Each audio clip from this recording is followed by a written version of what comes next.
Hello friend, Radhe Radhe, हर हर Mahadev. Welcome to my channel. कैसे आप सभी? आई होप अच्छे होंगे। गुरु जी के चरणों में कोट कोट प्रणाम। देखिए गुरु जी कैसे बता रहे कि मांग भरते समय में किन बातों का ध्यान रखना चाहिए। तो ध्यान से सुने इस वीडियो को। वीडियो अच्छा लगे तो लाइक एंड सब्सक्राइब करना ना भूले। Thank you so much. सुबह प्रातः कालीन उठकर भगवान को प्रणाम करके भगवान नाम जप करते हुए अपने पति और परिवार की अनुकूलता की पूजा करनी चाहिए।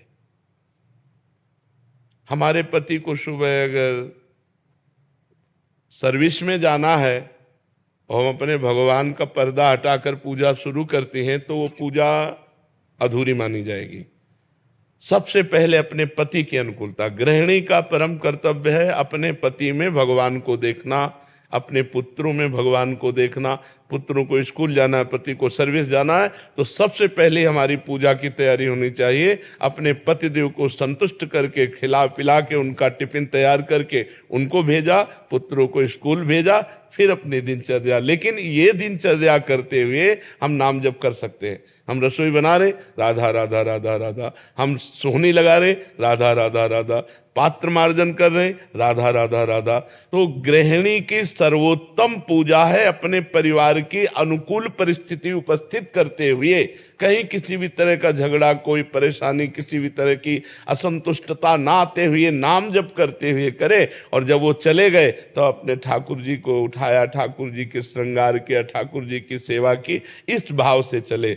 वो ये ध्यान रखे कि भगवान सब में है, केवल मूर्ति में ही नहीं है। सास ससुर में भी भगवान है, हमारे पति में भगवान है, और जो परिवार के सदस्य पति के हैं वो भी भगवान के ही स्वरूप हैं। हमारा ऐसा व्यवहार सबके प्रति होना चाहिए, किसी को तनिक भी असंतुष्टता या हमारी चेष्टा से दुख नहीं पहुंचना चाहिए। यही सबसे बड़ी भगवान की पूजा होगी। किसका प्रश्न? बच्चों को डांटती हूँ तो ऐसा लगता है कि उनको दुख ना लगे। नहीं, ये हमारा कर्तव्य है।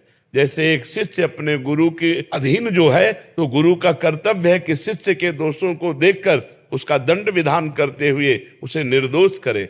जैसे एक पुत्र पिता के अधीन रहता है तो पिता का कर्तव्य है पुत्र को गुणवान बनाने के लिए आवश्यकता पड़ने पर उसे डांटे, उसे शासन में ले। तो ये कोई दोष नहीं है, ये तो हमारा कर्तव्य है, हमें कर्तव्य पालन करना है। आदर्श श्रीवास्तव जी मुंबई से। राधे राधे। राधे राधे महाराज जी। महाराज जी, इनका भी सेम प्रश्न है। कह रहे कि जब ऑफिस में किसी कर्मचारी को दंड देता हूं तो मन जलता है कि जब भगवान सबको क्षमा कर देते तो मुझे भी क्षमा कर देना चाहिए, तुम क्यों दंड? भगवान सबको क्षमा नहीं करते, नहीं तो ये सब किसी को कर्म भोग भोगना ही ना पड़े। सब मंदिर जाते हैं, सब हाथ जोड़ते हैं, सब जय जय मनाते हैं, नहीं क्षमा करते हैं। क्षमा तब करते हैं जब कोई आर्त भाव से कि अब लो नसानी, अब ना नसो, आज तक किया, हे परमात्मा आज के बाद कदापि नहीं करूंगा और निरंतर नाम जप करूंगा, सही चलूंगा। तो भगवान कुछ दिन देखते हैं, अब फिर उसको क्षमा कर देते हैं। अगर ऐसे कोई गलती नहीं करना चाहता, गलती करने का स्वभाव नहीं है, लेकिन स्वाभाविक संयोगवशात गलती पड़ गई और हम अधिकारी पद पर हैं और हम देखते हैं कि इसका गलत स्वभाव नहीं है, गलत करना भी नहीं चाहता, संयोगवशात गलत हो गया है, तो छोटा मोटा दंड देकर उसे क्षमा कर देते हैं।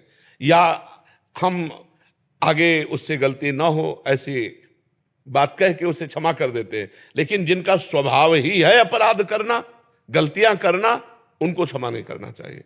उनका सुधार ही दंड के द्वारा होता है, वो क्षमा के द्वारा ठीक नहीं। वो क्षमा के द्वारा उनकी आपराधिक प्रवृत्तियां और बढ़ती हैं, उनको दंड के द्वारा पवित्र करके शासन में लेना चाहिए। तो ये भगवान ने इतना तो ज्ञान दिया ही है कि सामने वाला व्यक्ति आपराधिक प्रवृत्ति वाला है या संयोगवशात अपराध बन गया है। कभी कभी ऐसा होता है कि आपराधिक प्रवृत्ति ना होने पर संयोगवशात अपराध बन जाता है। तो संयोगवशात प्रवृत्ति जो नहीं है उसको हमें क्षमा करना चाहिए, लेकिन आपराधिक प्रवृत्ति वाले को क्षमा नहीं करना चाहिए। उसे दंड देना ही भगवान की पूजा है। भगवान ने दंड विधान बनाया क्यों है?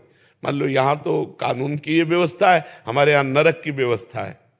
बड़े बड़े भयंकर कष्ट नरकों में दिए जाते हैं, तो भगवान ने ही तो बनाया है। जो आपराधिक प्रवृत्ति वाले अपने स्वभाव को नहीं ठीक कर पा रहे हैं और पाप करते चले जा रहे हैं, तो उनका मार्जन होगा दंड। जैसे यहाँ जेल में होता है, डंडा चलता है, 20 साल की सजा हुई, ये हुआ वो, ऐसे वहाँ भी नर्क का विधान है। जो यहाँ दंड नहीं भोगते उनको फिर नर्क में दंड भोगने को मिलता है। तो इतने कमजोर नहीं होना चाहिए। हर जगह क्षमा नहीं, हर जगह क्षमा काम नहीं करती। कहीं कहीं दंड विधान काम करता है। अब आपराधिक प्रवृत्ति नहीं है, उसे क्षमा करने के लिए तो हम भी राजी हैं कि एक बार क्षमा करना चाहिए। अगर भूल चूक हो गई, गलती हो गई, कोशिश करना चाहिए, उसे बचाव पक्ष में लेना चाहिए। लेकिन जिनकी प्रवृत्ति है छल कपट अपराध प्रमाद स्थिति, धर्म के विरुद्ध आचरण करना, ऐसों को दंड देना चाहिए। दंड से ही उनकी बुद्धि शुद्ध होती है। उसमें आप बिल्कुल निर्विकार रहिए और ऐसों पर दया भी ना कीजिए, क्योंकि विधान विधान है। अगर ज्यादा दया करेंगे तो आप अपने कर्तव्य से च्युत हो जाएंगे।